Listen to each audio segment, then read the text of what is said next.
அனைவருக்கும் அன்பான வணக்கம். இன்று உலகம் முழுவதும் புத்தாண்டு தினம் மிக சிறப்பாக கொண்டாடப்பட்டு கொண்டிருக்கிறது. எல்லோருக்கும் மகிழ்ச்சி. இறைவன் நம்முடைய வாழ்க்கையிலே இன்னும் ஒரு புதிய ஆண்டை சேர்த்து கொடுத்திருக்கிறார்.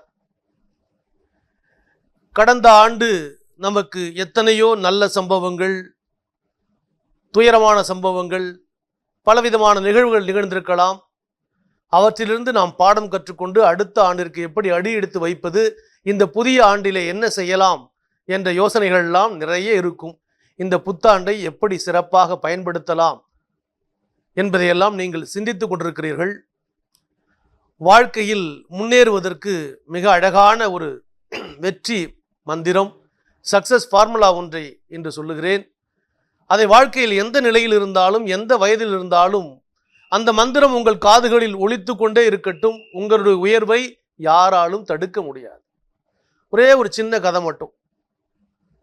ஒரு முனிவர் ஒரு காட்டிலே அமர்ந்து தியானம் செய்து கொண்டிருக்கிறார், மிக அமைதியாக. ஒரு இளைஞன் அந்த பக்கம் போகிறான், பிழைப்புக்கு வழி தேடி செல்கிறான். காட்டில் ஏதாவது கிடைக்குமா என்று சொல்லி அங்கே விறகுகள், காய்ந்த சருகுகள், மரத்தினுடைய கிளைகள், சுள்ளிகள் எல்லாம் இருக்கிறது. முனிவரை கேட்கிறான், ஏதாவது எனக்கு பிழைக்க வழி இருக்கிறதா? அவர் சொல்லுகிறார், இந்த விறகுகள் எல்லாம் எடுத்துக்கொள், விற்று பிழைப்பு நடத்தி கொள்ளலாம் என்று சொல்லுகிறார். அவன் அதை உடைக்கிறான், சிறிய கட்டுகளாக கட்டி வெளியில் கொண்டு இருக்கிறான். ஏதோ சொற்ப பணம் கிடைக்கிறது, கொஞ்சம் வாழ்க்கையை ஓட்டுறான். கொஞ்ச நாள் கழிச்சு திருப்பி வரான் அந்த முனிவர்கிட்ட, இன்னும் ஏதாவது நல்ல யோசனை சொல்லுங்கள். அப்போ முனிவர் சொல்றார், இன்னும் கொஞ்சம் முன்னேறு, அடுத்த லெவல் போ, உள்ள காட்டுக்குள்ள, ஆரம்ப கட்டத்திலே நிற்காத, இன்னும் கொஞ்சம் உள்ள போறான்.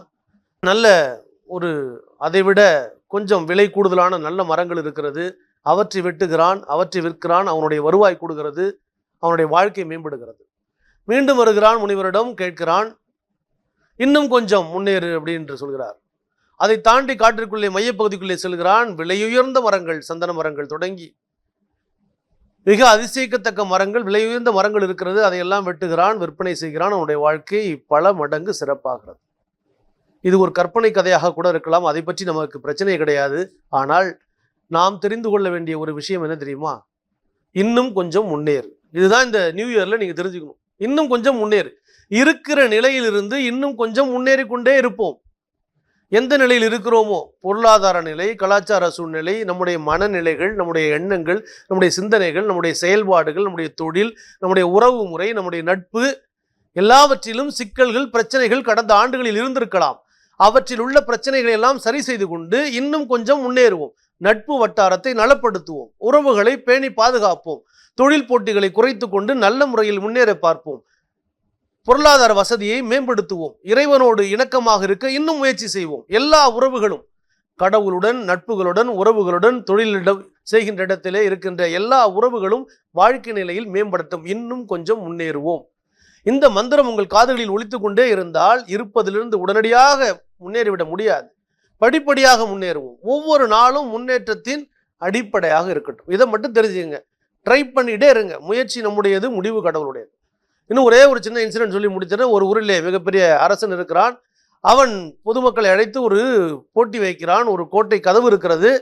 இந்த கதவை யார் தள்ளி திறக்கிறார்களோ அவர்களுக்கு நாட்டினுடைய ஒரு பகுதியை கொடுத்து விடுவேன், அரசாட்சியில் கூட பாதி கொடுத்து விடுகிறேன், முயற்சி செய்யுங்கள். ஆனால் நீங்கள் தள்ளி அந்த கதவு திறக்கப்படாவிட்டால் உங்கள் கைகள் வெட்டப்படும். எல்லாம் பயந்துட்டான். ஐயோ என்ன வருது, ஐயோ நான் மிகப்பெரிய கோட்டை கதவு. ஒரே ஒரு இளைஞன் மட்டும் முன்னுக்கு வருகிறான், நான் முயற்சிக்கிறேன். எல்லாம் கேட்குறாங்க, ஏன்பா உனக்கு இந்த விண்ணத்த வேலை அப்படின்னு.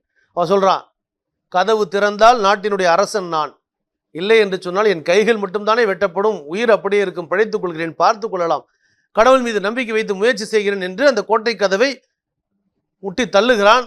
கதவு திறந்து விடுகிறது. மிகப்பெரிய ஆச்சரியம், அவனுக்கு பதவி கிடைத்து விடுகிறது. எல்லோரும் கொண்டாடுகிறார்கள். காரணம் என்ன தெரியுமா?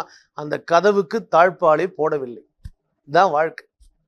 பல கற்பனை தடைகளை எண்ணி எண்ணி நம்முடைய வாழ்க்கை முடங்கி கிடக்கிறது. எனவே சிறு குழந்தைகள் தொடங்கி இளைஞர்கள், பெரியவர்கள் வரை நம்முடைய வாழ்க்கையிலே முயற்சிக்கு முற்றுப்புள்ளி வைக்காமல் இறைவனுடைய துணையோடு முயற்சித்து கொண்டே இருங்கள். உயர்வு உங்கள் வாழ்க்கையில் என்றும் வந்து கொண்டே இருக்கும்.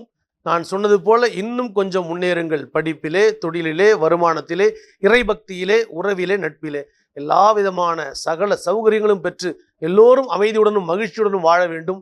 உலகத்திலே அன்பு தழைக்க வேண்டும், அமைதி தழைக்க வேண்டும், மகிழ்ச்சி பெருக வேண்டும். இந்த புத்தாண்டு தினத்திலே எல்லோருக்கும் நல்ல வாழ்த்துக்களை சொல்லி மகிழ்கிறேன். லூர்தூஸ் தொலைக்காட்சி நேயர்கள் அனைவருக்கும் மனமார்ந்த புத்தாண்டு நல்வாழ்த்துக்கள். மீண்டும் ஒரு முறை சொல்கிறேன், I wish you all a happy, prosperous and blessed new year. May God bless you all. Thank you.